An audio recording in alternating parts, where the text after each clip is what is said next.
اور یہ اچھا آپ نے بتایا کہ اس مرتبہ ہمارے ہم شہری ہیں، ہم لوگ ایک ہی شہر سے ہیں، تو ان کے بارے میں بتا دوں مولانا آج کچھ زیادہ ہی اچھے طریقے سے بات ہو پائے گی، کیونکہ ان کے پاس بھی وقت ہوگا، آپ کے پاس بھی وقت ہوگا انشاءاللہ۔ مولانا صاحب یہ پروفیشن اگر ان کا دیکھیں تو یہ الحمدللہ ایک سی اے ہیں، انہوں نے کافی اچھے سے بتایا کہ ایک سی اے کی ذمہ داری کیا ہوتی ہے اور سی اے کی پریپریشن کیسے کر سکتے ہیں، تو امید کرتا ہوں کہ جو ان کے سوال ہوں گے ان کے جواب آپ ایسا دیں گے کہ میں آپ کو بتا دوں کہ جیسا کہ آپ نے ان کے لیے بتایا کہ یہ سی اے ہیں، جی میں بھی سی اے ہوں، یہ شاید آپ کو آج تک نہ معلوم رہا ہوگا۔ نہیں مجھے نہیں پتا تھا۔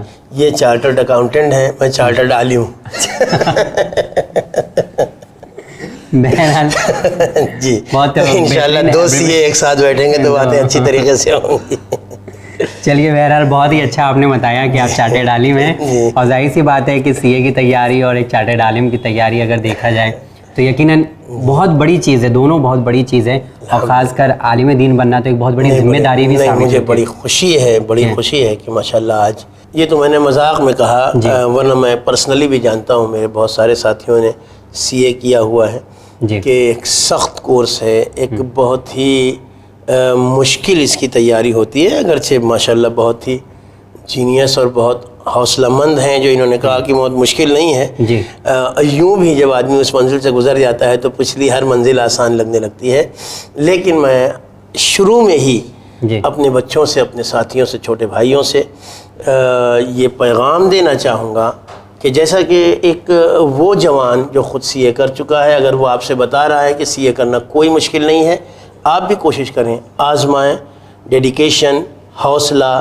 جذبہ، اور اس پر پابند رہیں، انشاءاللہ آپ بھی اچھی طریقے سے اس منزل کو پا سکتے ہیں۔ بہرحال آپ نے جیسا بتایا سی اے آپ نے بھی بتایا اپنے بارے میں، لیکن ایک فرق ہے، اگر کوئی سی اے بنتا ہے تو ایک کمپنی سنبھالتا ہے یا اس کا پرسنل اکاؤنٹ ہوتا ہے، پرسنل چیزیں یوٹیلائز کرتا ہے، لیکن اگر ایک عالم بنتا ہے تو اس کے اوپر پورے قوم کی ذمہ داری ہوتی ہے، تو عالم بھی پورے قوم کو کمپنی دیتا ہے، کمپنی دے رہا ہے، تو آپ ضرور، میں امید کرتا ہوں اسی کے ساتھ کہ جو ہے جو زین العابدین توا والے ہیں ان کے سوالوں کا جواب آپ بہترین طریقے سے دیں گے، پوری کوشش کرتا ہوں۔ مولانا صاحب یہاں پہ تشریف جی لے سکتے ہیں۔ شکریہ۔ تو ہمارے پروگرام میں ایک موقع میں زین العابدین توا والا تشریف لا چکے ہیں، جن کا پروفیشن ہے ایک سی اے، انہوں نے بتایا بھی ہمیں، اور ان کے سوالوں کا جواب دینے کے لیے ایک بار پھر سے ہمارے پروگرام میں ایک موقع میں مولانا احسان حیدر جوادی بھی تشریف لا چکے ہیں، لیکن دیکھنا ہے کہ ایک سی اے کا سوال کیسا ہوتا ہے، اور جیسا کہ مولانا صاحب نے کہا کہ وہ بھی ایک سی اے ہیں، ان کا جواب کیسا ہوتا ہے، میں آپ سے ملاقات کروں گا اس سوال و جواب کے سلسلے کے بعد۔ دیکھتے رہیے ایک موقع۔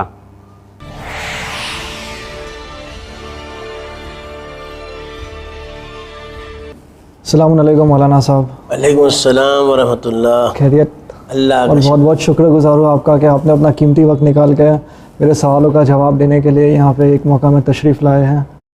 بلکہ میں آپ کا شکریہ ادا کرتا ہوں کہ آپ نے اپنے سوالوں کو اپنے ہی تک نہیں رکھا، بلکہ یہ سوچا کہ یہ سوالات ایک موقع پروگرام کے حوالے سے لوگوں کے سامنے آنا چاہیے، جب وہ لوگوں کے سامنے سوال آئے گا تو لامحالہ جواب بھی لوگوں تک پہنچ جائے گا۔ مولانا صاحب سوال کا سلسلہ سٹارٹ کرتے ہیں؟ جی ضرور ضرور، انشاءاللہ، بالکل، بہت اچھا۔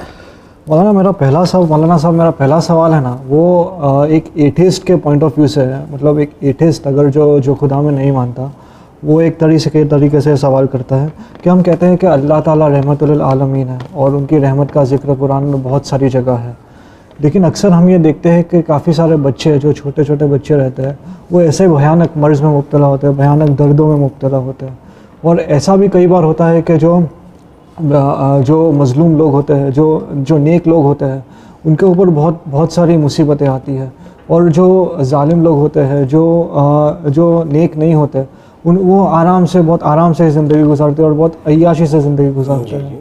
تو ایسا کیوں ہے؟ وہ اللہ تعالیٰ نے یہ نظام ایسا کیوں بنایا ہے تاکہ لوگوں کے دماغ میں یا لوگوں کے دلوں میں شک پیدا ہو کہ ایسا اللہ تعالیٰ اگر رحمت للعالمین ہے تو پھر ایسا انجسٹس کیوں ہے؟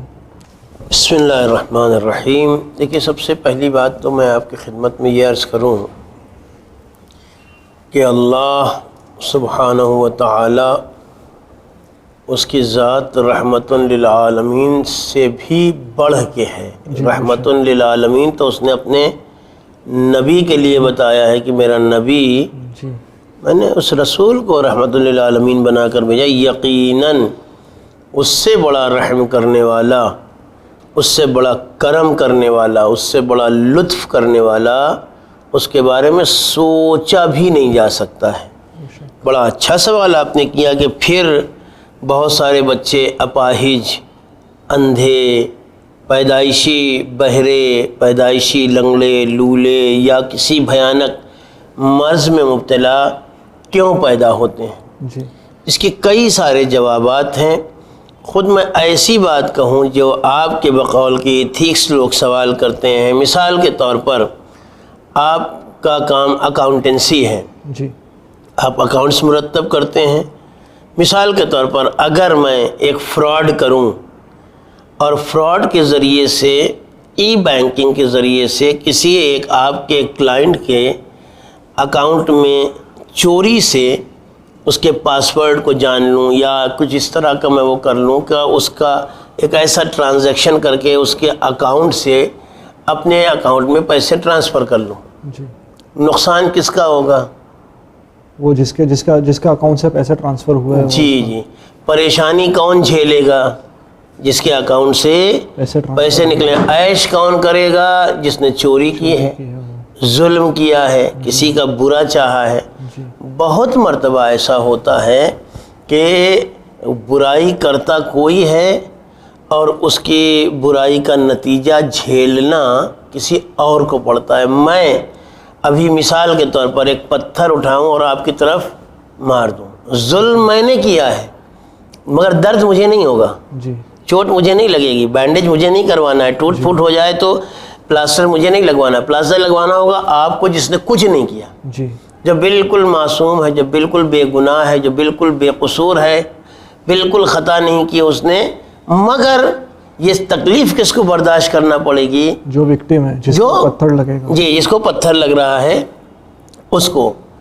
کئی مرتبہ ایسا بھی ہوتا ہے کہ غلطیاں کوئی اور کرتا ہے اور ان غلطیوں کا، برائیوں کا اثر کسی اور کو برداشت کرنا پڑتا ہے۔ ہمارے یہاں آپ کی شادی ہوئی کہ نہیں ہوئی؟ جی نہیں ہوئی۔ انشاءاللہ میری دعا ہے کہ جیسے ہی یہ شادیوں کا سیزن آئے تو پروردگار آپ کے لیے راستے فراہم کرے۔ ہمارے یہاں شادی کے بعد جو ہسبینڈ اینڈ وائف کی ریلیشن شپ ہوتی ہے اس کے لیے بہت سارے رولز اینڈ ریگولیشنز معین کیے گئے ہیں، جن کے بعض جگہوں پر اثرات بھی بتائے گئے ہیں۔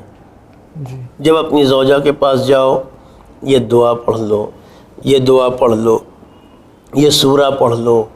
جب وہ ریلیشن ہو رہے ہوں تو ان تاریخوں میں ریلیشن نہ ہو، ان دنوں میں یا ان راتوں میں ریلیشن نہ ہو، ان حالات میں ریلیشن نہ ہو۔ جب ریلیشن ہو رہے ہوں تو یہ نہ کرنا، وہ نہ کرنا، وہ نہ کرنا، وہ نہ کرنا۔ ہم سمجھتے ہیں کہ ان سب چیزوں سے کیا فرق پڑتا ہے، کیا ہوتا ہے؟ کچھ نہیں ہوتا۔ اچھا 100 لوگوں نے تجربہ کیا، کچھ نہیں ہوا۔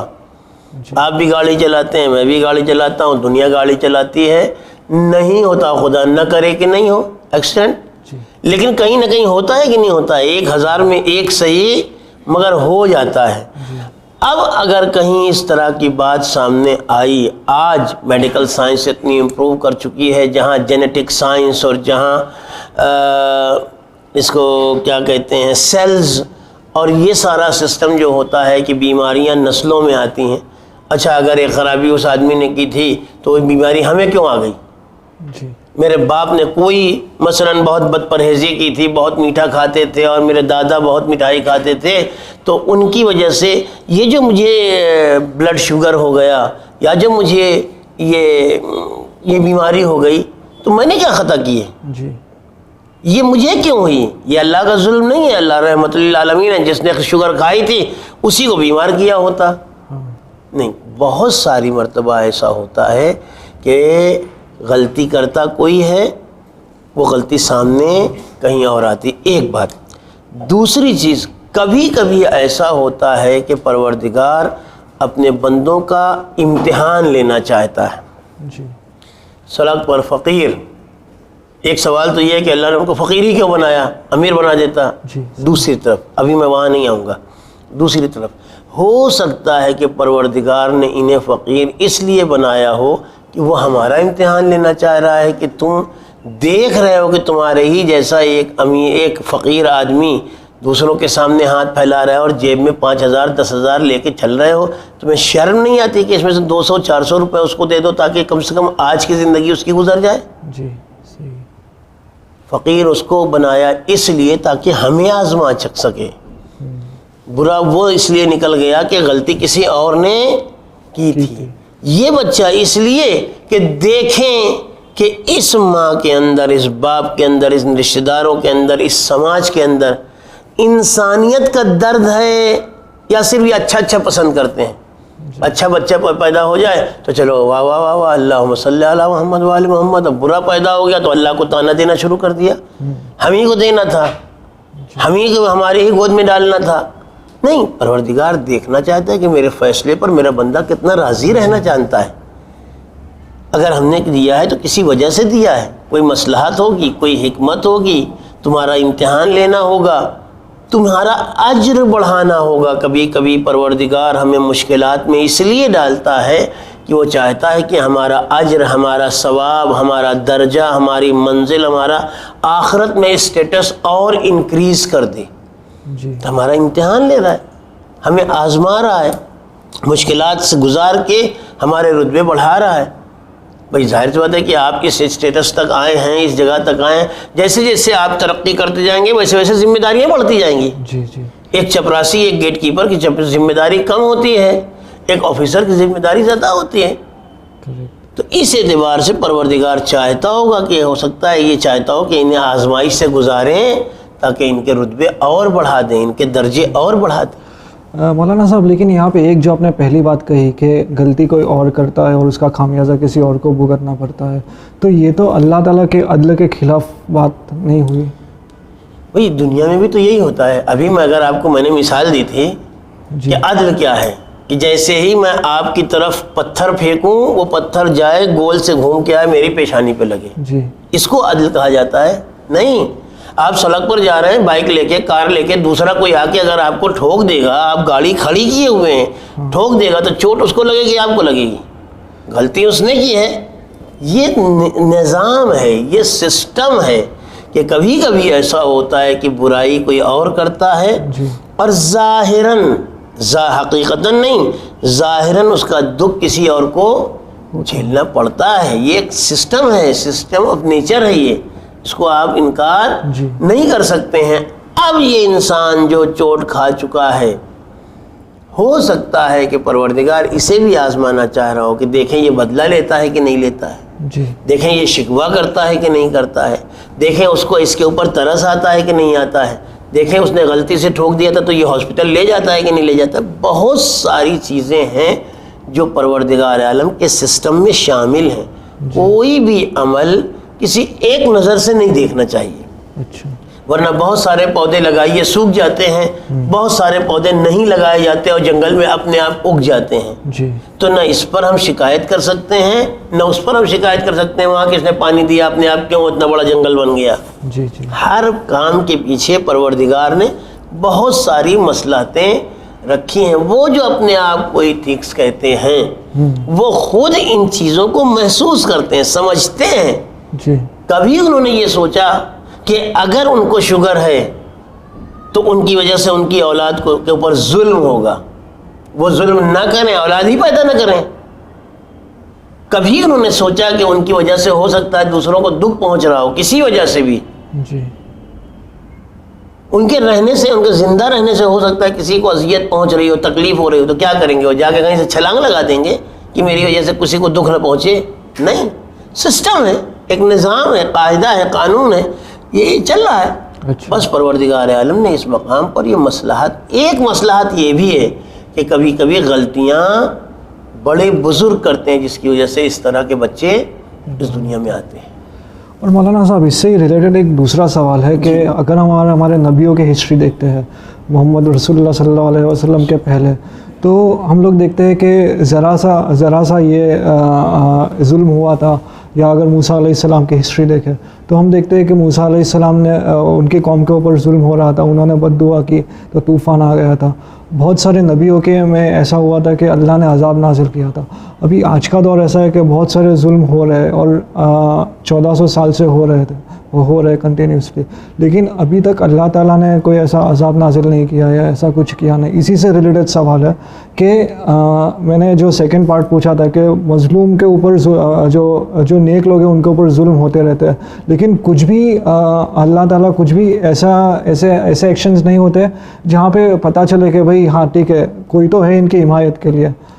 تو ایسا دیکھیے، سب سے پہلی چیز تو یہ ہے کہ ہم کمپیئر نہیں کر سکتے ہیں کہ جو پرانی قوموں میں ظلم ہو رہا تھا وہ ظلم اور جو آج ہو رہا ہے ظلم، اس میں کون سا زیادہ ہے.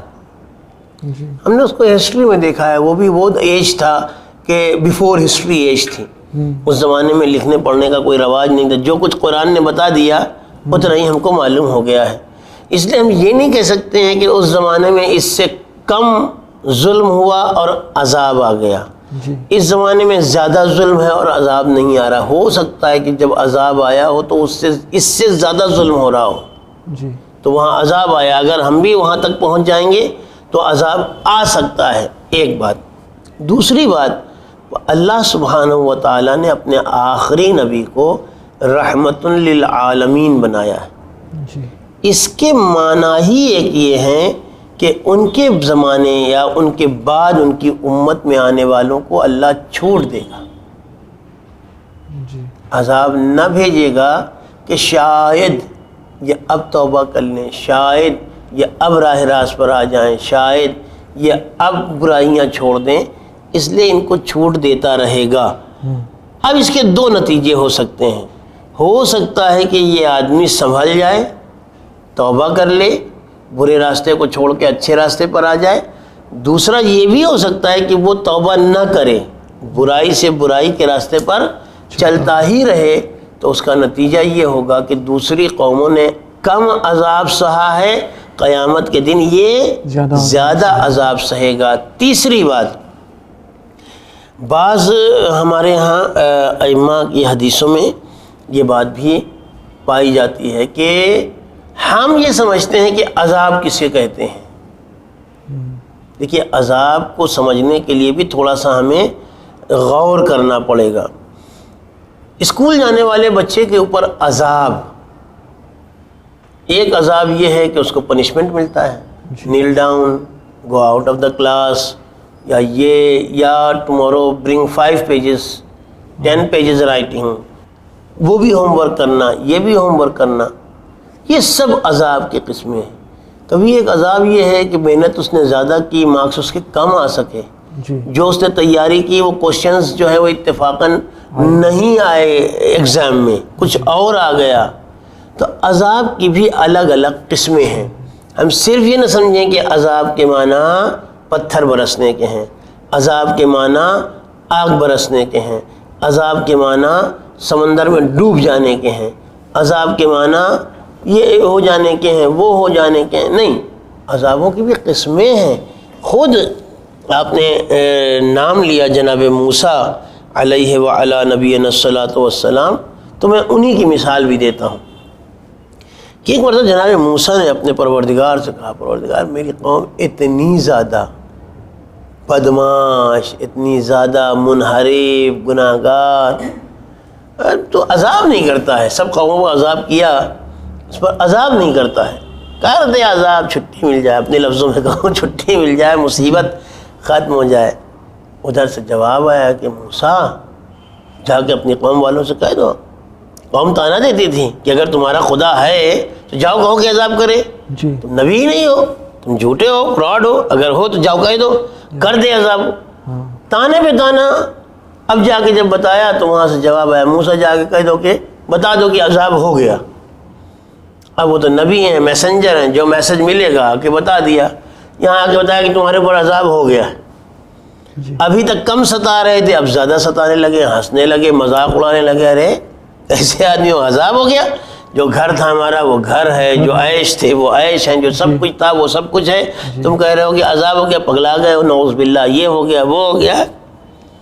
اب یہ پھر گئے کہ بات تو وہ لوگ صحیح کہہ رہے ہیں، میرے پروردگار تو نے کہاں عذاب کیا، ہم کو بھی نہیں دکھائی دے رہا ہے. جی جواب ملا کہ موسیٰ جا کے ان سے بتا دو کہ ہم نے ان پر عذاب کیا ہے. کیا عذاب کیا میرے پروردگار؟ میں نے ان سے اپنے ذکر کی لذت چھین لی. اب ان کو ہمارے ذکر میں مزہ نہیں آتا، نماز پڑھنے کا دل نہیں ہوتا ہے، روزہ رکھنے کا جی نہیں چاہتا ہے، غریبوں کی مدد کرنے کا فیور نہیں ہوتا ہے، فیملی کے ساتھ اچھا برتاؤ کرنے کا موڈ نہیں بنتا ہے، پیرنٹس کی خدمت کرنے کا دل نہیں اٹھتا ہے، یا ٹائم نہیں ملتا. یہ بھی ایک قسم کا ہمارے اوپر عذاب ہے. تو ہم یہ نہ سمجھیں کہ عذاب نہیں ہو رہا ہے، کہیں نہ کہیں ہم برائی کر رہے ہیں تو دوسری طرف عذاب بھی اللہ چھوٹ دے رہا ہے، وہ بھی ایک عذاب ہے کہ کل قیامت کے دن ہمیں زیادہ بھگتنا پڑے گا اور زیادہ مصیبتیں برداشت کرنا پڑیں گی. تو عذاب کی بہت ساری قسمیں ہیں. شکریہ مولانا صاحب. تیسرا سوال یہ ہے کہ اسلام میں دین دو پارٹ میں ڈیوائیڈ ہو گیا ہے، دین کا علم اور دنیا کا علم. اور اگر ہم دیکھیں گے تو ان دو علموں میں گیپ بڑھتے جا رہا ہے. جیسے اگر کوئی دین کے علم میں بہت زیادہ آگے ہے تو دنیا کا علم میں پیچھے ہے، اور اگر جو دنیا کے علم میں بہت زیادہ آگے ہے وہ دین کے علم میں پیچھے ہے. ابھی کچھ اسپیسیفک پرسنس ہے جو دنیا اور دینی علم دونوں رکھتے ہیں، لیکن اگر ہم سوسائٹی ایز اے ہول دیکھیں ایٹ اے میکرو لیول تو یہ علم بہت ڈیوائڈ ہو گیا ہے. اور علم کا جو آبجیکٹیو ہے، مطلب آج علم کو صرف ایک ہی نظریے سے دیکھا جا رہا ہے کہ بھائی کون سا علم ہم کو سب سے زیادہ دولت کما کے دے گا. اور جو اسلام نے جو علم کا کنسیپٹ بتایا ہے کہ بھائی علم حاصل کرو، مولا علی کی حدیث ہے کہ علم حاصل کرو گہوارے سے لے کے قبر تک، اور جو اسلام نے قرآن میں علم کا کنسیپٹ ہے، کیا وہ یہ کنسیپٹ ہے کہ بھائی علم حاصل کرو تاکہ تمہارے پاس دولت آ سکے، یا کوئی دوسرا علم ہے؟ اور کیا اسلام نے چاہا تھا کہ آپ علم اسلام ان کو دو پارٹ میں ڈیوائڈ کر لو، دین کا علم اور دنیا کا علم؟ دیکھیے، سب سے پہلی بات تو میں یہ آپ سے عرض کروں کہ یقیناً جتنی توجہ علم پر اسلام نے دی ہے as per religion, as per system, کسی اور جگہ پر اتنی توجہ نہیں ہے. چاہے وہ رسول اللہ کی حدیث کیوں نہ ہو کہ گہوارے سے لے کے اور قبر تک علم کو حاصل کرو، یا قرآن کی آیتیں یا دیگر اماموں کے بیانات، ارشادات، ان کی روایتیں، حدیثیں، وہ سب ہیں. سب سے پہلے میں ایک چیز آپ سے پوچھنا چاہتا ہوں، آپ ماشاءاللہ بہت سنجیدہ، سنسیئر، جینیس، پڑھے لکھے آدمی ہیں، کہ آپ نے کیسے ڈیوائیڈ کیا؟ کیا سوچا آپ نے کہ کون سا دنیا کا علم ہے، کون سا دین کا علم ہے؟ آپ کیا سمجھ رہے ہیں کہ آپ نے دنیاوی علم حاصل کیا ہے، میں نے دینی علم حاصل کیا؟ آپ کا علم دنیاوی کیسے ہو گیا؟ کیونکہ میں جو علم یوز کرتا ہوں، میں وہ علم بیسیکلی اپنے پیسے کمانے کے لیے یوز کرتا ہوں. ٹھیک ہے، دنیا کا منع کیا ہے اسلام نے، لیکن آپ کے علم کا کام بھی دنیاوی نہیں، دینی بھی ہے. اگر کسی آدمی کے پاس حساب و کتاب کا ہنر نہیں ہوگا تو وہ اپنی زندگی سے لے کے اپنے مال تک کو منظم کیسے رکھے گا؟ مجھے بھی ایک سی اے کی ضرورت پڑتی ہے. اگر سی اے کا علم دینی علم نہ ہو تو ایک عالم دین اس سی اے کے پاس کیوں جائے گا؟ ہماری بڑی خرابی یہ ہے کہ ہم نے اپنے طور پر بغیر اسلام کے کہے اور بتائے ہوئے اپنے طور پر نالج کو ڈیوائیڈ کر دیا. یہ کیا ہے؟ یہ دین کا علم ہے. یہ کیا ہے؟ یہ ارے جس سے خدا ملے، جو انسان کو جائز کام سکھائے، وہ خدا کا علم ہے، وہ دین کا علم ہے. آپ اگر اپنے علم سے چوری کرنا سکھائیں، یا میں اگر اپنے علم سے چوری کرنا سکھاؤں تو یہ دنیاوی علم ہے. آپ اپنے علم سے اگر برائی سے روکیں، جو کمرشل برائی ہے، جو فائنینشیل برائی ہے، جو اکنامکس کی برائی ہے، جو کامرس کی برائی ہے، جو اکاؤنٹنسی کی برائی ہے، آپ اس سے روکیں تو آپ کا علم دینی علم ہے. دینی علم یا دنیاوی علم میں صرف ایک لائن ہے، ایک باؤنڈری لائن ہے، یہ ادھر دینی علم ادھر دنیا. وہ یہ نہیں کہ کون سا سبجیکٹ، کمپیوٹر ہے تو دنیاوی علم، اور سائنس ہے تو دنیاوی علم، اور مذہبی ہے، قرآن ہے تو دینی علم. نہیں، جو علم نیکی سکھائے وہ دینی علم ہے، جو علم برائی سکھائے وہ دنیاوی علم. اب اگر کوئی انسان چوری کرنا سکھاتا ہو تو چاہے جس لباس میں ہو، چاہے جس مدرسے میں ہو، چاہے جس یونیورسٹی میں ہو، وہ دنیاوی علم سکھا رہا ہے. اچھا. اور جہاں بھی اچھا آپ نے جس بھی کالج سے CA کیا ہے وہاں اچھائیاں سکھائی جا رہی تھی کہ برائی سکھائی جا رہی تھی؟ اچھائیاں سکھائی جا رہی تھی. ایک لا کرنے والا LLB LLM کرنے والا طالب علم وہاں اچھائی سکھائی جاتی ہے جی. تو وہ دین سکھایا جا رہا ہے. ایک IT ڈپارٹمنٹ کا اسٹوڈنٹ وہاں اس کو اچھائی سکھائی جا رہی ہے کہ تم کس طرح سے پروجیکٹ کر سکتے ہو, کس طرح تک دنیا تک پیغامات پہنچا سکتے ہو. آج اگر یہ IT ڈپارٹمنٹ نہ ہوتا اور یہ کیمرے اور یہ سسٹم نہ ہوتا تو ہم لمحوں میں دنیا کے سامنے کیسے پہنچتے؟ یہ دین کا علم ہے, دین کو پروموٹ کیا جا رہا ہے, دین کو پھیلایا جا رہا ہے. ہماری بڑی برائی ہے کہ ہم نے اپنے حساب سے طے کر لیا کہ یہ جو مدرسے میں پڑھایا جائے وہ دینی علم, جو اسکول میں پڑھایا جائے وہ یہ بالکل غلط طریقہ اور غلط نظریہ ہے. اس کا اسلام فیور نہیں کر. ہر وہ علم جو اچھائی کی تعلیم دے, جو اصولوں کی تعلیم دے, جو نیکیوں کی تعلیم دے, وہ دینی علم ہے. اور اگر کوئی علم ایسا ہے جو برائی سکھاتا ہے, دنیا داری ہے, دنیاوی علوم ہیں, مثال کے طور پر ڈانسنگ سکھانا, یہ دنیاوی. اگر کہیں سے مان لیا جائے کہ شراب کیسے پی جائے اور کوئی انسٹیٹیوٹ کھول دیا جائے کہ شراب پینے کا ہنر بتایا جاتا ہے, ڈرنکنگ آف مثلا وائن ڈرنکنگ سائنسز, تو وہ دنیاوی علم ہے. جیسے ایسٹرونومی کا علم ہو گیا. ایسٹرونومی کا علم دنیاوی علم نہیں ہے. بہت ساری چیزیں ایسی ہیں جو ایسٹرونومی کے ذریعے سے ہمیں پتہ چلتی ہیں. اگر یہ نہ ہوتا سن رائز کب ہو رہا ہے, سن سیٹ کب ہو رہا ہے, کب مون ایکلپس ہوگا, کب سن ایکلپس ہوگا, کب یہ ہونے والا ہے, سردی آنے والی ہے کہ گرمی آنے والی ہے, دنیاوی ہے. دنیا انسان آگاہ ہو جائیں, متوجہ ہو جائیں, ہوا کا جھونکا کتنا ہے, مثلا دیکھنے کی دوری کتنی ہے, یہ ساری چیزیں ایسٹرونومسٹ سے سیکھتے ہیں ہم. کہاں سے یہ برائی ہو گئی؟ اگر کوئی ایسٹرونومسٹ ایسا ہے جو انسان کو برائیاں سکھائے اپنے علم سے تو وہ بات جدا ہے, وہ دنیا داری ہے, اور اس دنیا داری کے لیے اسلام نے منع کیا ہے. اس اعتبار سے ہر علم, وہ سائنس ہو, وہ سمندر کا علم ہو, وہ فضا کا علم ہو, وہ آسمان کا علم ہو, وہ زمین کا علم ہو, ہر علم جب تک نیکی سکھائے گا تب تک وہ دینی علم ہے. جہاں سے برائی, وہ برائی جو انسانیت کے لیے نقصان دہ ہو. سائنسز کتنی بہترین ہیں. اگر یہی سائنسز وہ بم بنانا سکھانے لگیں کہ جس بم کو بے گناہ انسانوں پر ڈال دیا جائے تو کہیں ہیروشیما بن جائے, کہیں ناگاساکی بن جائے, یہ دنیاوی علم ہے. لیکن اگر اسلحے بنائے جائیں انسانیت کو محفوظ کرنے کے لیے, ساری انسانیت کو, یہ نہیں کہ ہم یہ بھی پارٹ کر لیں کہ بھلا انسان ہے باقی تو سب کٹل ہے, جی یہ مارے جائیں تو کوئی بات نہیں, وہ مارے جائیں تو بڑا ہو اویلا ہو, نہیں, یہ سب نہیں. اگر حقیقتاً انسانیت کو بچانے کے لیے ہوائی جہاز بنے تو دین ایسے علم کو پروموٹ کرتا ہے, راکٹ بنے تو دین ایسے علم کی حمایت کرتا ہے, اگر دوسرے انسٹرومنٹ بنے تو دین ایسے ان چیزوں کو کی واہواہی کرتا ہے, تعریف کرتا ہے. علم دین صرف وہ نہیں ہے کہ جو قرآن اور حدیث اور روایت اور فقہ اور فلسفہ اور اصول میں پڑھایا جاتا ہے, یہ سب کا سب اس لیے کہ دین کا دائرہ بہت وسیع ہے.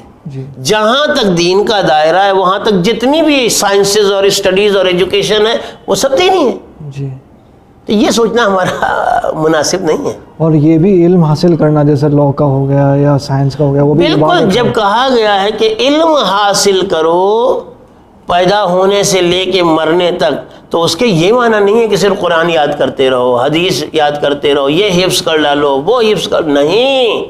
علم یعنی دنیا کے تمام چیزوں کا علم حاصل کرو, نیکی اچھائی انسانیت کو فائدہ پہنچاؤ, پیدا ہونے سے لے کے اور مرنے تک انسانیت کو فائدہ پہنچاؤ, یعنی علم حاصل کرو. جی مولانا صاحب بہت اچھے جواب دیے آپ نے اور بہت سیٹسفائیڈ ہوا آپ کے جواب سے. الحمدللہ. مولانا صاحب ایک سوال یہ ہے کہ ہم کہتے ہیں کہ اسلام پوری انسانیت کے لیے آیا ہوا ہے, یقیناً, اور ساری انسانیت کے اوپر اسلام, اور ہم یہ بھی کہتے ہیں کہ ہر ایک بچہ جو پیدا ہوتا ہے وہ مسلمان پیدا ہوتا ہے, پھر اس کے پیرنٹس, اس کے ماں باپ اس کو جو بھی مذہب کا ہے وہ بنا دیتے ہیں. تو پھر ایسا کیوں ہے کہ ہمارے جو نبی آئے اور ہمارے جو امام آئے وہ صرف عرب کنٹریز تک ہی محدود رہے, اور ساری دنیا جیسے بہت بڑی دنیا ہے تو صرف عرب کنٹریز میں کیوں محدود رہے، اور آج اسلام جو ہے وہ میجرلی عرب کنٹریز میں ہی محدود ہو کے رہ گیا ہے. حالانکہ دوسرے بھی ممالک ہے اسلامک کنٹریز، پر جو مین اسلام جو ہے وہ عرب میں ہی محدود ہو کے رہ گئے، اور ہمارے سارے نبی اور امام جو ہے وہ عرب میں ہی رہے. تو ایسا کیوں ہے، وہ ساری دنیا میں کیوں نہیں آئے ہیں؟ میں یہ آپ سے پوچھنا چاہوں گا، انڈیا یا سری لنکا یہ عرب میں ہے کہ نان عرب میں ہے؟ نان عرب. ظاہر سی بات ہے نان عرب میں ہے. ابھی بھی انڈیا اور سری لنکا کے بیچ میں جو ایڈم برج ہے، سب یہ کہتے ہیں، عام طور سے مشہور ہے کہ جناب آدم یہاں اتارے گئے تھے. ابھی اپنا یو پی میں فیض آباد ڈسٹرکٹ ہے جہاں ایودھیا مشہور زمانہ جگہ ہو گئی ایودھیا، جہاں پر بابری مسجد کا مسئلہ ہوا، وہاں ایک قبر ہے، مشہور ہے کہ یہ جناب آدم کے بیٹے جناب شیش کی قبر ہے. جناب آدم کے وہ بیٹے جن سے نبوت چلی ہے، شیش، یہ ان کی قبر ہے. اور پھر نبی کتنے، 1 2 30 35 40 50 نبی نہیں آئے، 1,24,000 نبی آئے ہیں، یعنی 124,000 نبی آئے ہیں. کس نے بتایا کہ کہاں آئے ہیں کہاں نہیں آئے ہیں؟ پروردگار عالم نے ہر جگہ اپنی ہدایت کا انتظام کیا ہے. ہو سکتا ہے کہ اپنے ہندوستان میں مختلف علاقوں میں انبیاء آئے ہوں، ہمیں نہ معلوم ہو. ہمیں نہ معلوم ہونے کے لیے ہم یہ بالکل نہیں کہہ سکتے ہیں کہ اس کے مطلب ہوا ہی نہیں ہے. جی جی. کتنی چیزیں ایسی ہیں، کتنے شہر دنیا میں ایسے ہیں جو ہم نہیں جانتے، ہم نے نام تک نہیں سنا ہے، تو کیا وہ شہر ہے ہی نہیں دنیا میں؟ کتنے واقعات ایسے ہیں جو ہمیں نہیں معلوم ہے، تو کیا وہ ہوئے ہی نہیں؟ کتنی جنگیں ایسی ہیں جو تاریخ میں ہوئی ہیں، ہمیں نہیں معلوم ہے، تو کیا وہ ہوئی نہیں ہے؟ جو چیز ہم کو نہ معلوم ہو، کیا وہ ہوئی نہیں؟ نہیں. ہو سکتا ہے کہ دنیا کے مختلف علاقوں میں بھی پروردگار نے انبیاء بھیجے ہوں. جی اچھا، نہیں یہ مجھے پتہ نہیں تھا. جو آپ نے جناب شیش نبی کا کہا اور جناب آدم نبی، آدم نبی کا تو میں نے سنا ہے کہ ان کی قبر شری لنکا میں، لیکن ابھی میں نے ایک بیچ میں مجلس سنی تھی جس میں انہوں نے کہا کہ نہیں، شری لنکا میں قبر نہیں ہے ان کی. قبر نہیں ہے، قبر نہیں ہے، اتارے گئے. قبر تو خود نجف اشرف میں ہے، امیر المومنین کی ذریعہ مبارک میں جناب آدم اور جناب نوح کی قبر ہے. خود ایران عرب سے الگ ہے، وہاں کئی نبیوں کی قبریں ہیں.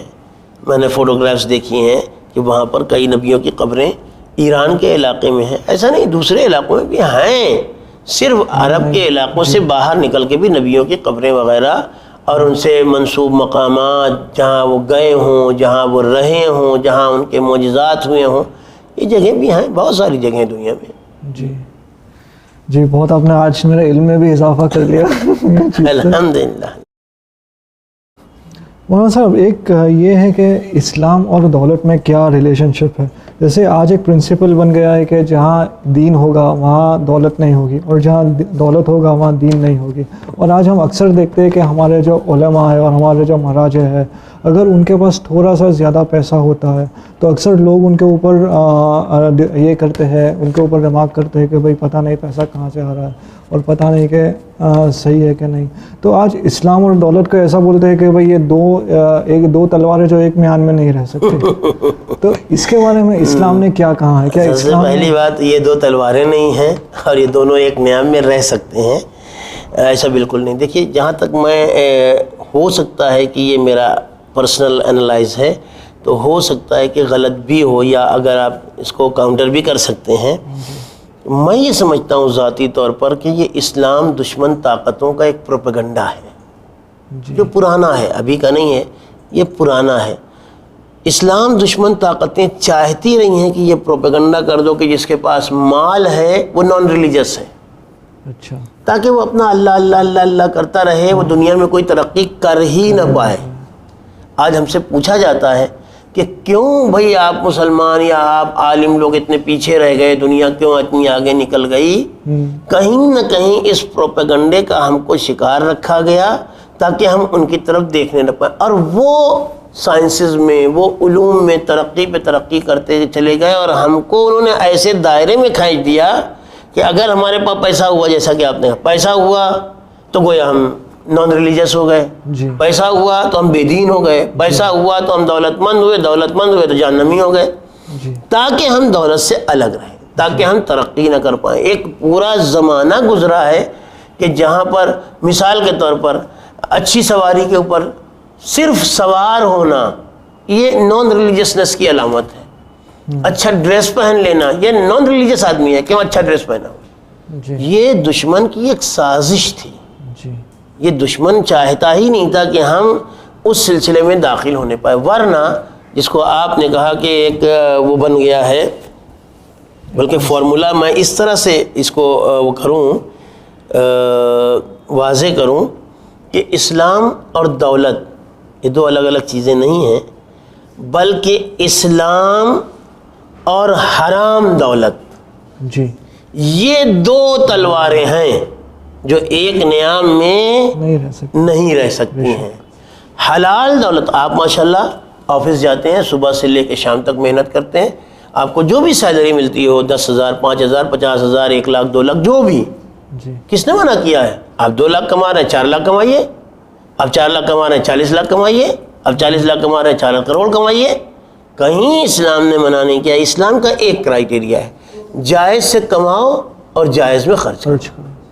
کتنا یہ انڈین گورنمنٹ میں ایک رول ہوگا تو ہوگا کہ اتنا ہوگا تو انڈر انکم ٹیکس، اتنا ہوگا تو انکم ٹیکس، بلکہ گورنمنٹ بھی کوئی پابندی نہیں لگاتی یہ کمانے پر کہ کتنا کماؤ، جتنا ملتا ہے کماؤ، تم ٹیکسز بھرتے رہو کماتے رہو آپ کی اصطلاح میں. اسی طریقے سے اسلام کا یہ بھی نہیں ہے. اسلام کا ایک کرائیٹیریا ہے، حلال سے کماؤ حلال میں خرچ کرو، بس. نہ حرام سے کماؤ نہ حرام میں خرچ کرو. جب حرام میں نہیں کمائے خرچ ہوگا تو ظاہر سی بات ہے خمس ادا ہوگا، زکوٰۃ اگر ہے تو ادا ہوگی، صدقات ادا ہوں گے، غریبوں کا خیال ہوگا، فقیروں کی رعایت ہوگی، مسکینوں کی بھی طرف دیکھے گا آدمی، یہ بھی دیکھے گا، چیریٹی بھی دیکھے گا، مسجد بھی دیکھے گا، امام بارگاہ بھی دیکھے گا، ہر چیز ہر نیکی دیکھے گا، ہاسپٹل دیکھے گا، بریجز دیکھے گا، جو پبلک کے فائدے کی چیزیں ہوتی ہیں، جو جن ہت جس کو کہا جاتا ہے، وہ بھی اس میں بھی کام کرے گا، اس میں بھی نیکیاں کرے گا. حلال سے کماؤ اور حلال میں خرچ کرو. اگر یہ ہے کوئی آدمی کتنا بھی آگے جانا چاہے، اس کا فائدہ کیا ہوگا کہ پھر انسان کے اوپر اس دولت کا نشہ نہیں سوار ہوگا جس کو اسلام دنیا داری کہتا ہے. دنیا داری کا مطلب یہ نہیں کہ تمہارے پاس گھر نہ ہو، تمہارے پاس پیسے نہ ہو، تمہارے پاس ڈر نہیں. دنیا داری کا مطلب یہ ہے کہ انسان کے اوپر دولت کا نشہ نہ چڑھنے پائے، کہ پھر وہ سب کچھ بھول جائے، میں اور آئی اور ایگو اور بس مائی سیلف اور می، یہ نہ رہ جائے. انسان اگر انسانیت کے دائرے میں رہے تو زیادہ پیسے کما سکتا ہے. اس کا فائدہ بھی ہے کہ جتنے زیادہ پیسے آپ کے پاس ہوں گے اتنے زیادہ پیسے آپ غریبوں میں دے سکتے ہیں. اگر آپ کی تنخواہ 5,000 ہے تو آپ مشکل سے 50 روپے دے پائیں گے، لیکن اگر آپ 50,000 ہے تو آپ 5,000 بھی دے سکتے ہیں. تو غریبوں کے کام آنا، نیکیاں کرنے کے لیے ضروری بھی ہے کہ انسان زیادہ سے زیادہ پیسے کمائے تاکہ دوسروں کے کام آ سکے. مولانا صاحب یہاں پہ میں آپ کو ایک دوسرا کنسیپٹ دینا چاہتا ہوں کہ جو بیت المال آتا ہے، ٹھیک ہے، ابھی وہاں پہ کیا ہوتا ہے کہ بیت المال میں سے ہمارے علماء اور ہمارے جو مہاراج ہے اور جو بھی ہے، مطلب میں صرف شیعہ کی بات نہیں کر رہا، غیر شیعہ کی بھی بات کر رہا ہوں کہ ان کے پاس جو بیت المال آتا ہے، جو پبلک ڈونیشن آتا ہے، جو ایک انسٹیٹیوشن ہے وہاں پہ آتا ہے اور پھر وہاں سے خرچ ہوتا ہے. ابھی بہت ساری جگہ کیا ہوتا ہے کہ جو بیت المال آتا ہے اور وہ لوگ اپنے خود کے لیوش لائف سٹائل کے اوپر خرچہ کر رہے ہیں. مطلب اپنے جو انسٹیٹیوشنز ہے، جو لیڈرز ہے اور جو ان کے میں اس کے لیے عرض کروں کہ اولاً تو ان کے حساب سے کیا ہے کہ بھائی یہ بیت المال ہے، ان کے اوپر حق پہلے ہمارا ہے. پھر میں وہی بتانا چاہ رہا ہوں. سب سے پہلی بات تو آیا ہم اس کو بیت المال کہہ بھی سکتے ہیں، یعنی اگر کہتے ہیں کچھ لوگ بیت المال کہتے بھی ہیں، تو جو ہمیں آئیڈیالوجی، جو ہمیں لائن آف تھنکنگ بیت المال کے سلسلے میں دی گئی ہے، اگر نان شیعہ ویو سے بات کی جائے تو ان کے یہاں خلافت راشدہ میں 4 خلفاء گزرے ہیں، جس میں چوتھے ان کے حساب سے اس اسکول آف تھاٹ کے حساب سے مولا علی ہیں. اور ان کے اسکول آف تھاٹ کے حساب سے یہی چاروں کو ماننا اور انہی چاروں کو فیور کرنا اور انہی چاروں کو فالو کرنا، اور یہی دین ہے، یہی شریعت ہے، یہی اصول ہے، یہی اسلام ہے. ہم نے امیر المومنین حضرت علی علیہ السلام کی زندگی میں دیکھا ہے کہ رات میں بیٹھے ہوئے کچھ بیت المال کا حساب کر رہے تھے. ایک آدمی آیا, اس نے کوئی پرسنل میٹر, آپ یا میں یا کوئی بھی اپنا شروع کیا, انہوں نے چراغ کے اوپر ہاتھ رکھ دیا, بجھا دیا. ظاہر بات ہے رات تھی, آج کی طرح تو ہے نہیں کہ لائٹیں جل رہی ہیں, اندھیرا ہو گیا. یا علی یہ کیا کیا تم نے؟ آپ نے فرمایا کہ یہ چراغ بیت المال کا ہے, تم ایک پرسنل میٹر پر ڈسکشن کرنے کے لیے آئے ہو, تو اس کے لیے ہم بیت المال کا چراغ نہیں جلا سکتے, ہمیں اجازت نہیں ہے. خلافت راشدہ, بلکہ امیر المومنین علی علیہ السلام خلیفہ الہی, ان کا بتایا ہوا راستہ بیت المال کو خرچ کرنے کا یہ ہے. سگا بھائی آتا ہے اور کہتا ہے یا علی بیت المال سے تھوڑا زیادہ دو نا, میں تمہارا سگا بھائی ہوں, دیکھ رہے ہو کہ میرے پاس تنگی ہے, پورا نہیں پڑتا ہے, جتنا دوسروں کو دیتے ہو اتنا ہی مجھے دیتے ہو. کچھ جواب نہیں دیا. ایک لوہے کا راڈ منگایا, اس کو آگ پر رکھا, جب وہ گرم ہو گیا, ایک دم لال ہو گیا, تو اس کو اپنے بھائی کی طرف, سگے بھائی کی طرف, ریئل برادر, اس کی طرف بڑھایا. یا علی کیا کرو, جلا دو گے کیا؟ تم کو تو اتنا ڈر لگ رہا ہے ایک چھوٹی سی آگ سے جلتے ہوئے, اور تم بیت المال سے زیادہ حصہ مجھے دلوا کے جہنم کی آگ میں جلانا چاہتے ہو. بیت المال کے خرچ کا یہ انداز ہے. جو لوگ یہ سمجھتے ہیں کہ وہ بیت المال کے ذمہ دار ہیں, ان کے اوپر اور زیادہ ذمہ داریاں ہیں کہ ان کو ایک ایک پائی کا حساب دینا پڑے گا. اور وہ حساب یہ والا حساب نہیں ہے جو سی ایز اور یہ لوگ صحیح کرتے ہیں کہ کچھ اونچا کچھ نیچا کھانچے نکال کے صحیح. وہاں کوئی کھانچا, اس لیے کوئی ایڈجسٹمنٹ نہیں, آپ کی اصطلاح میں کوئی ایڈجسٹمنٹ نہیں ہونے والا ہے, اس لیے کہ جو ہم سے سوال کرنے والا ہے وہی گواہ بھی ہے اس کی نگاہوں کے سامنے. تو اگر کوئی یہ سمجھتا ہے کہ اس کا مال بیت المال کا ہے, تو بیت المال کی نگرانی اور بیت المال کے مال کو خرچ کرنے کا انداز جو ہمیں شرعی طور پر تعلیم کی دیا گیا وہ یہ ہے. ہمیں اس طرح سے بیت المال کے ایک ایک پیسے کا حق نہیں ہے کہ جو انسان نگراں ہو, ذمہ دار ہو, وہ ایک پیسہ زبردستی بلا وجہ اپنے اوپر زیادہ خرچ کر سکے. تو یہ کنٹرول پوائنٹ کیا ہے؟ جیسے میرے پاس سپوز 100 روپیہ ہے, ٹھیک ہے, اگر میرے بھی جیسے کوئی مولانا ہے یا کوئی علماء ہے, ان کے بھی کچھ اخراجات ہیں, ان کو بھی اپنا گھر چلانا ہے, سب کچھ چلانا ہے.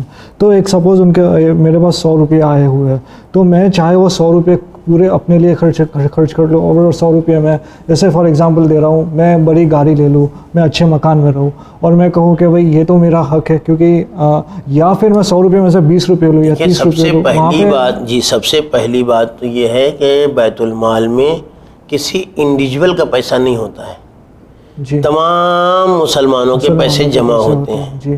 وہاں جو پیسے جمع ہوتے ہیں وہ تمام مسلمانوں کے کاموں میں, جن ہت میں خرچ ہونے والے, عوام کے فلاح و بہبود میں خرچ ہونے والے پیسے ہوتے ہیں. ایک آدمی جس کے پاس یہ چیزیں جمع ہیں, اگر اس زمانے کے اعتبار سے اس اکاؤنٹنٹ یا اس ٹریجرر, اس طرح کے ٹریجرر کی سیلری مان لیجئے کہ 10,000 روپے ہوتی ہو, تو اس کو بیت المال سے اپنی سیلری کے طور پر 10,000 سے زیادہ نکالنے کی اجازت نہیں. میں ٹریجرر ہوں, میرے ہاتھ میں چیک ہے تو جتنا دل چاہے ہم نکال لیں, ہرگز نہیں. ہم اگر زیادہ سیلری چاہ رہے ہیں اور میرے ہی لیول کا کوئی دوسرا ٹریجرر یا اکاؤنٹنٹ مل رہا ہے کم سیلری پر, ہم اس کو رکھ دیں, ہم جائیں دوسری جگہ جاب کر لیں. ہم کو زیادہ چاہیے, یہاں زیادہ نہیں ملے گا اس لیے کہ بیت المال کا ہے, ہم جائیں کسی فرم کو جوائن کر لیں جہاں ہم کو 10 کے بجائے 20 مل رہا ہو. لیکن ہم اس کے اوپر بیٹھے رہیں اور اپنی ساری دولت کو اپنی دولت سمجھیں کہ جہاں دل چاہے ہم اس کو اڑائیں, اس کی اجازت اسلام مطلب جو سوسائٹی میں جس طریقے سے نارمل خرچ ہوتا ہے, نارمل جو خرچ ہوتا ہے, اسی طریقے سے اگر مسجد کے عالم دین کو دینا ہے, مؤذن کو دینا ہے, کسی کو دینا ہے, یہاں خرچ کر, تو جو اس زمانے میں رائج طریقہ کار ہوگا اس طریقہ کار کے مطابق خرچ. ایسا نہیں ہے کہ بھئی آپ ان کو لیوش لائف سٹائل, نہیں, ہم تو معلوم ہوا کہ سارا میٹھا ہمارا اور سارا کڑوا آپ کا, یہ اسلام نے نہیں سکھایا. جی بہت بہت شکریہ, بہت اچھا جواب دیا آپ نے. مولانا صاحب, ایک سوال یہ ہے کہ ابھی قرآن کی آیتیں ہے, جیسے میں ایک آیت کا ریفرنس دوں گا, سورہ آل عمران آیت 7, جس میں قرآن نے یہ کہا ہے کہ کچھ آیتیں ایسی ہیں جو بہت اسٹریٹ فارورڈ اور ڈسیسو ہے, اور کچھ آیتیں ایسی ہے جو illogical ہے, جہاں پہ وہ صفت یا وہ کیریکٹرسٹک کے بیسس پہ آپ کنکلوژن لے سکتے ہیں. اور قرآن نے یہ فرمایا ہے کہ کچھ ایسے لوگ رہیں گے جو اپنے بکس کے بیسس پہ اور اپنے کینا کے بیسس پہ وہ لوگ وہ آیتوں کا غلط مطلب نکالیں گے. تو قرآن نے ایسا کیوں نہیں, مطلب اللہ تعالیٰ نے ایسا کیوں نہیں قرآن نازل کیا کہ ایک دم اسٹریٹ فارورڈ ہو اور ایک دم پلین میننگ والا ہوتا ہے. قرآن کو پروردگار نے قیامت تک کے لیے جی بھیجا ہے, اس لیے آپ خود دیکھیں ہر لائن میں ایسا ہوتا ہے کہ خود میڈیکل کی بکس میں بھی کہ وہ فارمولاز دیتے ہیں. جی میتھمیٹکس میں وہ فارمولا دے دیتے ہیں, باقی آپ کا من ہے کہ کس طریقے سے آپ اس کو سوال فارم کریں اور اس کو سالو کریں. جی دین اسلام یا قرآن اگر نام لے لیتا تو مان لیجئے کہ قیامت اگر سن 3015 تک نہ آئے تو کتنے نام لکھتی وہ, کتنے نام اچھے لوگوں کے لکھتی, کتنے نام برے لوگوں کی لکھتی, تو معلوم ہوا کہ یہ تو پورا ایک کتابوں کا پہاڑ ہو جاتا ہے. اس لیے اسلام نے یہ طریقہ اختیار کیا کہ اس نے بیشتر جگہوں پر, زیادہ تر جگہوں پر فارمولا دے دیا ہم کو, ایک اسٹرکچر ہمارے سامنے رکھ دیا کہ جو آدمی اس فارمولا کے اوپر پورا اترے گا اس کو سمجھنا کہ اچھا ہے, جو نہ اترے گا سمجھ لینا برا ہے. جی لیکن قیام سارے اچھے لوگوں کے, لیکن جو کم سے کم جو ہمارے 12-14 معصومین ہیں نہیں, تو پھر کیا ہوتا اس میں کہ اسی زمانے میں معلوم ہوا 10,000 علی ہو گئے. اگر مان لیجئے کہ آیت ولایت میں نام آ جاتا یا ایھا الرسول بلغ ما انزل الیک من ربک, جو تم پر پیغام ولایت آیا ہے پروردگار کی طرف سے علی کے بارے میں, وہ پہنچا دو. اگر مان لیجیے یہ لفظ آ جاتی, کیا ہوتا, وہ اس زمانے میں ایک 10,000 علی نام کے پیدا ہو جاتے ہیں. جی جی جی سب کہتے ہیں کہ میرے بارے میں, میرے بارے میں, میرے بارے میں. نہیں, ایک کرائٹیریا دے دیا جو اس پیرامیٹر کے اوپر 100% ایکوریٹ, وہ والا علی. جی یہ خرابی پیدا ہو جاتی ہے. جی جی کچھ نام اس نے دے دیا, حسن دے دیا, حسین دے دیا, والے سب حسین ہی حسین ہو گئے, سب حسن ہی حسن ہو گئے, تو اس میں سے اچھا صحیح نکالنا اور برا ریجیکٹ کرنا مشکل کام ہو جاتا. مولانا صاحب, ابھی میرا جو یہ سوال ہے وہ بیسیکلی آج کی جو سچویشن ہے, جو آج کرائسس اور عرب کنٹریز میں کرائسس چل رہا ہے, وہ ہے کہ آج اسلام ایک ایسے دور سے گزر رہا ہے جہاں پہ ایک ویشیس سرکل بن گیا ہے. جیسے ہم لوگ اگر دیکھتے ہیں کہ ساری موسٹلی عرب کنٹریز, بہت ساری عرب کنٹریز جیسے عراق ہو گیا, سیریا ہو گیا, لیبنن ہو گیا, وہ سب ابھی جنگ میں مبتلا ہے. اور جو مائیگرنٹس یہ سب کنٹریز سے یورپ کی طرف جاتے ہیں, وہ تو ڈیفینیٹلی ویسٹرن کنٹریز کے ان کے احسانات کے اوپر ابھی جینا پڑے گا ان کو. اور ان کو جو جابز وغیرہ ملے گی وہ ایک بہت انفیریئر ٹائپ کی جابز رہے گی, اور ان کو ایک لیبر کلاس تک کی طرح ٹریٹ کیا جائے گا. اور ایسا ہو جائے گا کہ ان کی ایک نسل اور ان کا جو جنریشن ہے وہ ایک پیچھے چلا جائے گا ایک قدم. دیکھیے میرے بھائی, ایک بڑا مسئلہ اس میں ٹیڑھا یہ ہے کہ جس لائن سے آپ ہیں یا جس لائن سے میں ہوں, عام طور سے ان موضوعات پر ہم لوگوں کو بولنے کی اجازت نہیں دی جاتی ہے. ورنہ جن کنٹریز میں یہ مائیگرینٹس جا رہے ہیں وہ بھی اتنے مخلص نہیں ہیں, وہ بھی اتنے ہیومن رائٹس کے یا انسانیت کے پر جان دینے والے نہیں کہ بلا وجہ وہ ان کو جی مائیگریشن سرٹیفکیٹ دے رہے ہیں اور بلا وجہ اپنے یہاں وہ بسا رہے ہیں. ان کو بھی اس طرح کے لوگوں کی ضرورت ہے, اور ان کو فری فنڈ میں لوگ ملے جا رہے ہیں, اس لیے انہوں نے دروازے کھول رکھے. یہ سب ٹوٹل پولیٹیکلی چیخ پکار ہوتی ہے کہ ہم کتنوں کو پالیں گے, ہم کتنا, ارے فری میں پالیں گے آپ, اس سے زیادہ آپ کام لیں گے تو اس سے کم پیسے دیں گے. جی وہی, یہ الگ ایک بات ہے کہ اس وقت حالت یہ ہو گئی کہ وہ جو اپنے آپ کو مسلمان ملک کہہ رہے ہیں, ان کے جو ہیڈز ہیں, ہیڈ آف اسٹیٹس ہیں, ان کا خدا کے اوپر نہ ذرہ برابر یقین ہے, نہ اعتبار ہے, اور ان کے حالات سے یہ لگتا ہے کہ یہ مسلمان نام کے بھی نہیں رہ گئے ہیں.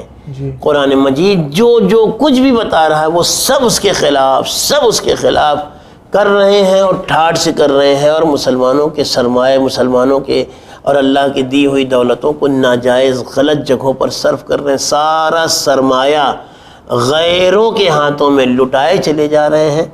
خدا اگر یہ قابل اصلاح ہے تو ان کی اصلاح کرے, ورنہ ان کو نیست و نابود کر دے کہ یہ قرآن کا, اسلام کا, شریعت کا نام بھی بدنام کر رہے ہیں. جی, اور اسلام میں تو یہاں تک ہے کہ اگر آپ کا پڑوسی بھوکا اور آپ بھر پیٹ کھا رہے ہو, بالکل یہ ہمیں ادب سکھایا گیا ہے. آپ کے ملک میں, آپ کے خود ملک میں لوگ بھوکوں مر رہے ہیں، آپ کو ان کی فکر نہیں ہے، اور آپ کو فکر ہے اسلحے خریدنے کی اور بے انتہا عیاشیوں پر، اس ہوٹل میں رکنا اور اس جہاز میں جانا اور یہ گاڑی خریدنا. ان کے ملک میں دوسروں کو چھوڑ دیے کہ آپ وہ فلسطین کی مدد کر رہے ہیں کہ نہیں کر رہے ہیں، وہ یمن کی مدد کر رہے ہیں کہ نہیں کر رہے ہیں، افغانستان کی مدد کر رہے ہیں، نہیں، وہ تو چھوڑ دیجئے. خود ان کے ملک میں بالکل ویسے ہی جیسے امریکہ میں ایک گراؤنڈ ریئلٹی ہے کہ غربت ہے، بھوکمری ہے، جاب لیسنس ہے،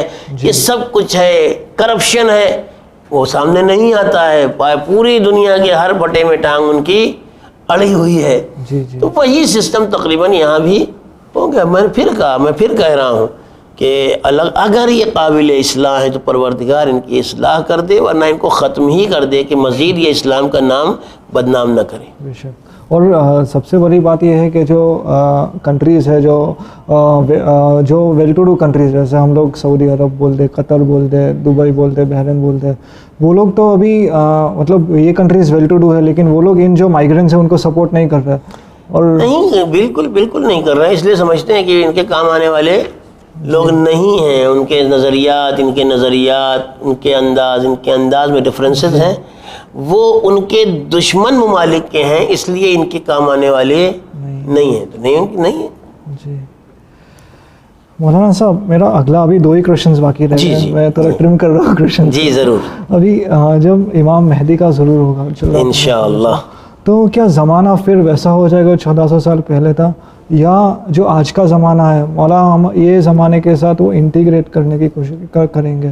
نہیں، یقیناً جب مولا تشریف لے آئیں گے تو زمانہ اسی طرح کا، بلکہ اس سے سینکڑوں گنا آگے، اس لیے کہ بہت سارے علم ایسے ہیں جو ابھی تک کھلے ہی نہیں. بہت ساری خود میں نے کہیں کسی اس میں پڑھا تھا کہ اب تک انسان نے علم اور نالج کی 7% یا پتہ نہیں کتنے % ہی استعمال کیا ہے، تو اتنا آگے پہنچ گیا، اس لیے کہ باقی آگے تک ابھی کھوج نہیں کر سکا ہے.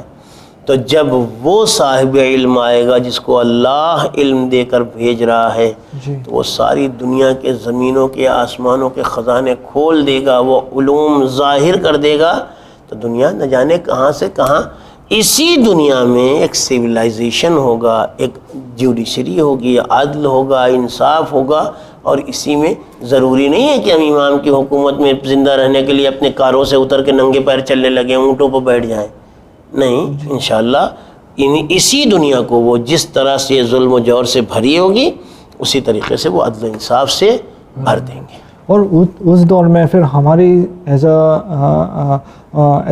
Normal person, as an ordinary person, اس دور میں ہماری نہیں. اب این آرڈینری پرسن کیوں، امام کو بھی ضرورت ہوگی سی ایس کی، لوگوں کا حساب کتاب رکھوانے کے لیے. بیت المال کا حساب کتاب، ہر شہر میں بیت المال ہوگا، ہر ایک کے پاس مال ہوگا، ان کا حساب کتاب رکھوانے کے لیے سی ایس کی ضرورت ہوگی. آپ سے کام لیں گے. اگر طالب علموں کی ضرورت ہوگی، ہم سے کام لیں گے. ہر لائن کے عورت، مرد، چھوٹے بڑے، مزدور، کسان، یہ لائن، وہ لائن، وہ لائن، وہ لائن، ہر طرح کے لوگوں کی ضرورت ہوگی امام کو ایک نظام چلانے کے لیے. مگر کرپٹڈ لوگوں کو نہیں رکھیں گے. لہذا ہم کرپشن سے ابھی سے دور رہنے کی عادت ڈالیں، تاکہ ان کی حکومت میں کہیں نہ کہیں ایک چپراسی کی ہی صحیح ہمارے لیے بھی ایک جاب رہے. جی مولانا صاحب، ایک ہمارے فیلڈ میں ایک ٹیکسیشن ہے جہاں پہ کافی سارے سیٹ آفس اور ایگزمپشنز رہتے ہیں. جیسے ایسا رہتا ہے کہ اگر آپ ایک جگہ فلاں جگہ خرچہ کریں تو آپ کو ٹیکسیز میں سیٹ آف ملتا ہے. اگر آپ یہاں پہ کوئی کمپنی کھڑی کرے کوئی اسپیسیفک ایریا میں تو آپ کو ٹیکسیز میں سیٹ آف ملتا ہے. اسلام میں بھی ایسے قانون بنایا گیا ہے کہ اگر آپ کوئی مستحب عمل یا اگر آپ کوئی سنت عمل کرتے ہیں تو آپ کو جو واجب عمل ہے اس کے کافی گنا ثواب ملتا ہے. اتفاق ایسا ہے کہ یہ آپ کا لاسٹ کوشچن ہے، اور میں اپنے حساب سے یہ سوچ کے آیا تھا کہ آپ کے سارے کوشچنز ایسے ہی ہوں گے جس میں ٹیکسیشن اور جس میں اس طرح کی باتیں ہوں گی. دیکھیے، دین اسلام نے ٹیکسیشنز کا تو مسئلہ وہاں پر آتا ہے کہ جہاں بچ جانے کی بات کہی ہو. اسلام نے کھلے ہاتھ رکھا ہے، آپ خرچ کرو، جتنا دل چاہے کماؤ اور جتنا دل چاہے راہ حلال میں خرچ کرو. ایک پائی تمہارا ٹیکس نہیں لگے گا نہیں میرا سوال بچائیے کہ نہ رکھ نہیں، جو بات آپ کہہ رہے ہیں دین اسلام اس کا بالکل فیور نہیں کرتا ہے کہ آپ مستحب نماز پڑھ لیے 10 رکعت تو صبح کی کینسل ہو جائے گی، معاف ہو جائے گی. نہیں، دین اسلام کی نظر میں واجبات وہ بالکل ضروری، وہ تو آپ کو ادا کرنا ہی ہے. مال کے واجبات ہیں تو خمس ہو، زکوٰۃ ہو، فطرہ ہو، وہ ادا کرنا ہے. مستحبات میں پھر صدقات وغیرہ ہیں وہ ادا کرنا. ایسا بالکل نہیں ہے کہ آپ یہ چیریٹی یا یہ G6 وہ کیا اس میں ہوتے ہیں ہمارے یہاں بعض اداروں کے پاس وہ لائسنس ہوتا ہے ATG لائسنس جی، ATG کا اگر آپ کے پاس وہ ہے تو وہ ڈیڈکش ہو جائے گا. ایسا ہمارے یہاں شریعت میں کوئی وہ نہیں ہے. آپ خرچ کریں جائز مقامات پر، دل کھول کے خرچ کریں. نہیں بچے گا، 1 پیسہ بھی خمس نہیں لے گا آپ سے اسلام، لیکن بچتا ہے تو وہ 20% آپ سے بطور خمس وصول کیا جائے گا، اور اس میں کوئی ڈیڈکشن یا آپ یہاں خرچ کر دیں وہاں خرچ کر دیں تو کم ہو جائے، اس طرح کی کوئی گنجائش. جیسے ہم لوگ ایسا کہتے ہیں کہ بھائی آپ اگر ایک بار کربلا کی زیارت پہ جاتے ہیں تو آپ کو 100 حج کا ثواب ملتا ہے، تو وہ 100 حج میں میرا ایک حج سیٹ آف ہو سکتا ہے؟ نہیں، اس لیے کہ وہ 100 حج اس واجب حج کے بعد ہوگا. جی، آپ پہلے اپنا واجب حج کر لیجئے، اس کے بعد پھر جتنی مرتبہ آپ زیارت کریں گے تو زیارت کے ساتھ ساتھ 100 حج کا ثواب ملے گا. 100 اور وہ حج کمپلیٹ نہیں ہو جائے گا، یہ صرف ثواب کی بات ہے. ثواب کی بات جی، یہ ثواب کی بات ہے کہ آپ کو ثواب یقیناً ملے گا، لیکن ایک بھی مستحب حج بھی سیٹ آف نہیں ہوگا. واجب تو بہت دور کی بات ہے. یہ اجر ہے کہ پروردگار عالم نے جتنا اجر مستحب ثواب حجوں میں رکھا ہے، آپ کو زیارت کے ذریعے سے بھی زیارت کا بھی ثواب دے گا، حج کا بھی ثواب دے دے گا. لیکن یہ میرے کو پہلے واجب عمل کرنا پڑے گا، اس کے بعد یہ ثواب میرے کو. اگر انسان کے پاس حالات ہیں، پیسے ہیں، اتنا سرمایہ ہے تو اس کے اوپر واجب کی ادائیگی پہلے فرض ہے، اس فرض کو ادا کرے، باقی زندگی بھر مستحبات ادا کرتا رہے. جی مولانا صاحب بہت بہت شکریہ کہ آپ نے ہر ایک سوال کا بہت سیٹسفیکٹری جواب دیا میرے کو، الحمدللہ، اور میں کافی سیٹسفائیڈ ہوا آپ کے جواب. اللہ کا شکر ہے. بہت بہت شکریہ مولانا صاحب. بہت شکریہ آپ کا.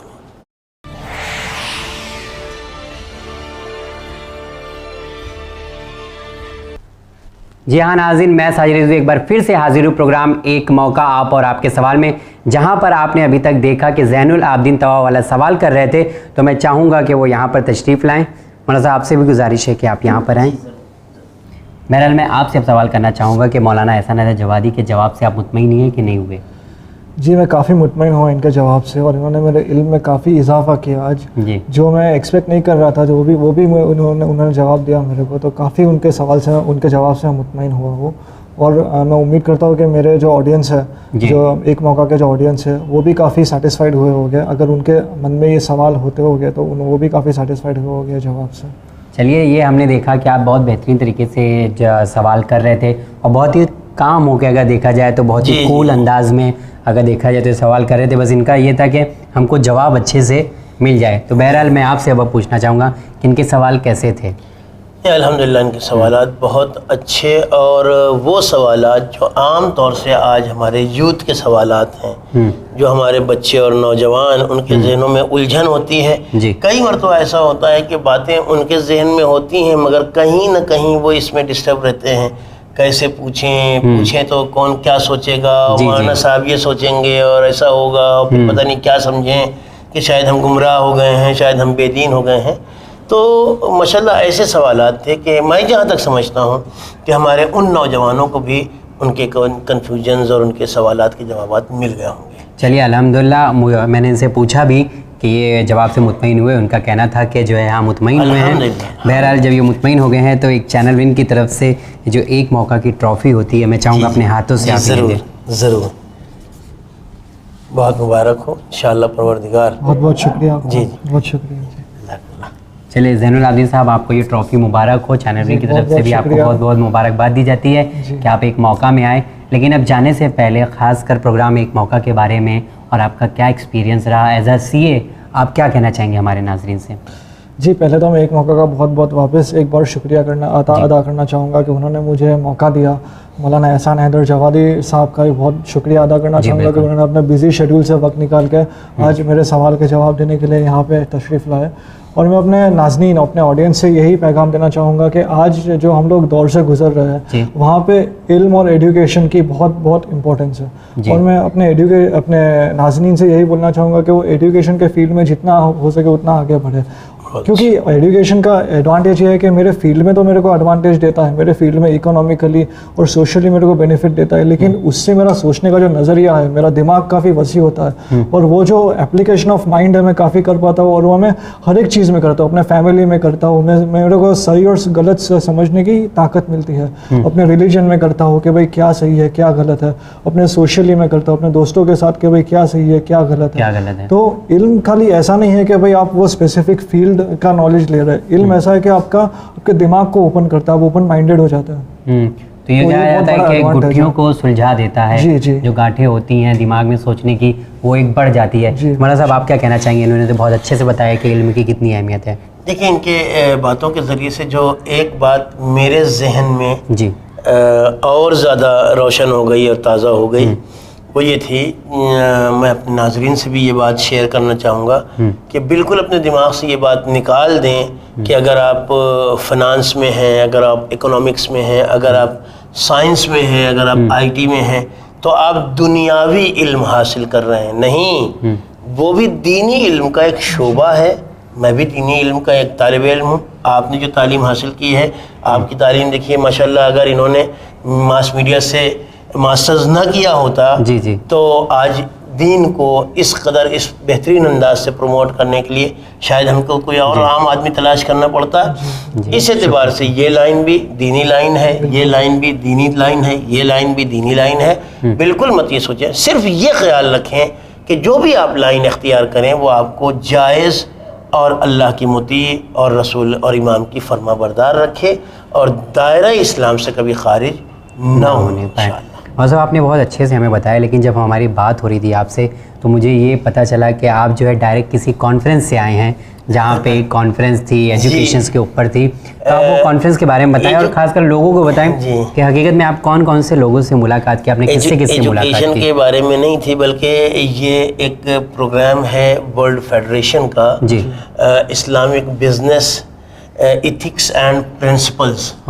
اس کے سلسلے میں احمد آباد گیا تھا اور 2 دن کا یہ ورکشاپ تھا اور 2 دن میں نے اس کو لیڈ کیا, کنڈکٹ کیا, اور ماشاءاللہ بہت ہی ہائیلی کوالیفائڈ لوگ, بڑے ہی اچھے دوست ساتھی وہاں پر, میڈیکل کی لائن سے, آئی ٹی کی لائن سے, professionals, M B As, business persons, سبھی لوگ تھے اور ایک بڑا اچھا تجربہ تھا. وہاں بھی اتفاقاً یہ بات ڈسکس ہو رہی تھی کہ کوئی یہ نہ سمجھے کہ وہ دنیاوی علم حاصل کر رہا ہے جو جس لائن میں ہے وہ سب, اس لیے کہ دین کو الگ الگ پروفیشنل کی ضرورت ہے. جی بالکل, دین جب تک الگ الگ قسم کے لوگ جمع نہیں ہوں گے تب تک دین مکمل نہیں ہوگا. جب تک دین کے سارے شعبے پر نہیں ہوں گے تو اسے پر کرنے کے لیے ایک اچھا, وہ بھی بہت اچھا تجربہ تھا, بہت اچھا تجربہ تھا اور بڑے ہی کامیابی سے انجام پایا. سبھی لوگ وہاں پہ خوش تھے, مگر جو سکون یہاں مجھے بھائی کے ساتھ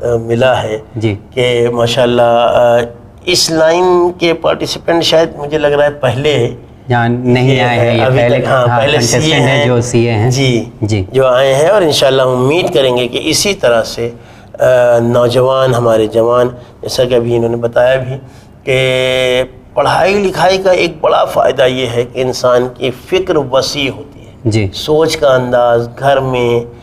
مجھے یاد ہے کہ میرے ایک استاد نے ایک موقع پر کہا تھا کہ پڑھا لکھا انسان اگر لڑتا بھی ہے تو بڑے سلیقے سے لڑتا ہے. جی صحیح ہے, سوچ سمجھ کے باتیں کرے گا. جی تو ضرور پڑھیں, ضرور آگے جائیں اور بہت آگے جائیں, میری یہی اپنی آڈینس سے اور ویور سے امید ہے. چلیے اب ساتھ ساتھ ایک موقع کے بارے میں بھی بول دیجیے آپ.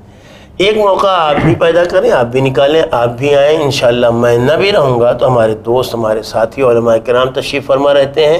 انشاءاللہ وہ موقع آپ کو ملنے ہی والا ہے. آپ بھی اپنے سوالات بھیجیں اور جو بھی آپ کے سوالات ہوں گے میں یا جو بھی علماء یہاں پر تشریف فرما رہتے ہیں وہ ہوں گے, اور انشاءاللہ آپ کے اس ایک موقع کو یادگار موقع بنا دیں گے. چلیے مولانا صاحب کا بہت بہت شکریہ، آپ ہمارے پروگرام میں تشریف لائے ایک موقع میں. چاہتا ہوں کہ مولانا صاحب نے انیشلی کہا تھا کہ میں ایک چارٹرڈ عالم ہوں، اور حقیقت میں وہ ایک چارٹرڈ عالم ہے، پرفیکٹ عالم ہے، اور انہوں نے آج یہ ثابت کر دیا. یہ بات تو میرے ذہن میں اسی وقت آئی تھی کہ آپ جب بول رہے تھے کہ آپ سی اے ہیں، آپ نے بھی کیا تو میں سوچا تھا آپ سی اے ہیں، مجھے پتا نہیں تھا کہ ایک عالم. اسی وقت میرے ذہن میں آیا کہ آپ چارٹرڈ اکاؤنٹنٹ ہیں تو میں بھی ایک چارٹرڈ عالم ہوں. چلیے بہت اچھی بات ہے، کیونکہ آپ نے جو بتایا سی اے، میں سوچا کہ شاید کچھ اور ہوں گے، لیکن بہرحال ابریویشن اچھا تھا، فل فارم اچھا تھا. مولانا صاحب کا بہت بہت شکریہ. جناب صاحب آپ کا بھی بہت بہت شکریہ، آپ ہمارے پروگرام میں ایک موقع میں آئے. بہت بہت شکریہ. تو جی ہاں ناظرین، موقع کی تلاش میں ہر کوئی رہتا ہے، لیکن موقع اسی کو ملتا ہے جو وقت کی اہمیت کرتا ہے. آپ نے دیکھا کہ کس طریقے سے جو ایک سی ہونے کی وجہ سے زین العابدین توا والا نے بہترین سوال بھیجے اور ایک جو ہے موقع پایا ہمارے پروگرام میں ایک موقع میں آنے کے لیے. تو آپ یہ نہ سوچیں کہ اگر آپ سی اے نہیں ہیں، آپ ٹیچر نہیں ہیں، آپ پرنسپل نہیں ہیں، آپ کچھ نہیں ہیں تو آپ کو یہ موقع نہیں دیا جائے گا. بالکل یہ پروگرام ایک موقع ہر ایک کے لیے ہے جو ہمارے پروگرام میں ایک موقع میں آنا چاہتا ہے. اگر آپ بھی چاہتے ہیں ہمارے پروگرام کا حصہ بننا تو اپنے سوالات ہمیں ای میل کر سکتے ہیں. ہمارا ای میل ایڈریس ہے emwin786@gmail.com. زیادہ معلومات کے لیے آپ ہمیں کال بھی کر سکتے ہیں. ہمارا نمبر ہے 9619667578. دین اور آخرت کی زیادہ معلومات کے لیے لگاتار دیکھتے رہیے چینل وین، جہاں علم کا سلسلہ کبھی رکتا نہیں. شکریہ، خدا حافظ.